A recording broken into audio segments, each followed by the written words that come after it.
Hello friends, রিভিউতে এইমাত্র যে আপনি ফটোগুলো দেখতে পেলেন প্রেমানন্দ মহারাজের সঙ্গে, এই ফটোগুলো কিন্তু বর্তমানে সোশ্যাল মিডিয়ায় প্রচুর পরিমাণে ট্রেন্ডে রয়েছে। আপনি কীভাবে ক্রিয়েট করবেন সেটা কিন্তু আজকের এই ভিডিওতে আমি দেখিয়ে দেবো। তার জন্য ভিডিওটি প্রথম থেকে শেষ পর্যন্ত দেখতে হবে, একটু স্কিপ না করে। ভিডিওটি ভালো লাগলে ভিডিওতে লাইক দিয়ে চ্যানেলটি সাবস্ক্রাইব করে অল নোটিফিকেশনটা অন করে রাখবেন পরবর্তী ভিডিও নোটিফিকেশন সবার আগে পাওয়ার জন্য। তো চলুন বিস্তারিত না করে ভিডিওটি শুরু করে দেন। অলরেডি গাইস আপনি চলে আসবেন মোবাইল স্ক্রিনে আসার পর এখান থেকে আপনি যে কোনো একটা ব্রাউজারকে আপনি এখান থেকে ওপেন করে নেবেন। আমি এখান থেকে গুগলটাকে ওপেন করে নিলাম।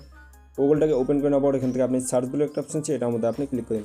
এটার মধ্যে ক্লিক করে দেওয়ার পর এখান থেকে আপনি সার্চ করেন গুগল জিমিনি লিখে দেওয়ার পর আপনি সার্চ করেন। সার্চ করে দেওয়ার পর এখান থেকে আপনি দেখবেন উপরে যে অফিসিয়াল ওয়েবসাইটটি আছে গুগল জিমিনি, এটার মধ্যে আপনি ক্লিক করে দেন। এটার মধ্যে ক্লিক করে দেবো, এই ধরনের ইন্টারফেস হবে তোমাদের সামনে। এখান থেকে আপনি উপরে আপনি 3 ডট বলে একটা অপশন আছে, এটার মধ্যে আপনি ক্লিক করেন। এটার মধ্যে ক্লিক করে দেওয়ার পর এখান থেকে আপনি দেখতে পাবেন ডেস্কটপ সাইট, এটাকে আপনি ইনেবল করে নেবেন।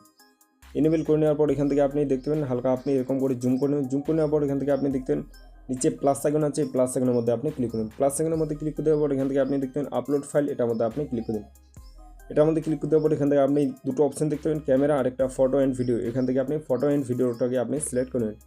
ফটো অ্যান্ড ভিডিওটাকে সিলেক্ট করে নেওয়ার আপনার ফোনে যতগুলো ফটো আছে সবগুলো এখান থেকে আপনি দুটো ফটোকে সিলেক্ট করে নেবেন। একটা হলো হচ্ছে প্রেমানন্দ মহারাজের ফটো আর একটা আপনার ফটো দুটোকে সিলেক্ট করা হয়ে গেলে এখান থেকে আপনি দেখতেন আক্স জিমিনি, এখান থেকে আপনি একটা ফন্টকে পেস্ট করে দেবেন। এই ফন্টটার লিঙ্ক আপনি আমার এই ভিডিওর ডেসক্রিপশন বক্সে পেয়ে যাবেন, ওখান থেকে আপনি ফন্টটাকে কপি করে নেবেন। ফন্টটাকে পেস্ট করে দেওয়ার পর এখান থেকে আপনি নিচে দেখতে পাবেন অ্যারো বলে একটা অপশন আছে, এটার মধ্যে আপনি ক্লিক করুন। এটার মধ্যে ক্লিক করে দেওয়ার পর এখান থেকে আপনি কিছু সময় ধরে আপনি ওয়েট করে নেবেন। ওয়েট করে নেওয়ার পর কিন্তু এখান থেকে আপনার ফটো একদম জেনারেট হয়ে যাবে। সো দেখতে পাচ্ছ এখান থেকে কিন্তু আপনার ফটোটা জেনারেট হয়ে গেছে। এখন আপনি চাইলে এই ফটোটাকে ডাউনলোড করে নিতে পারেন। ফটোটাকে ডাউনলোড করার জন্য আপনি ফটোর মধ্যে ক্লিক করে দিন। ফটোর মধ্যে ক্লিক করে দেওয়ার পর এখান থেকে আপনি কর্নারে দেখতে পাবেন ডাউনলোড বলে একটা অপশন আছে, এই ডাউনলোড অপশনের মধ্যে আপনি ক্লিক করুন।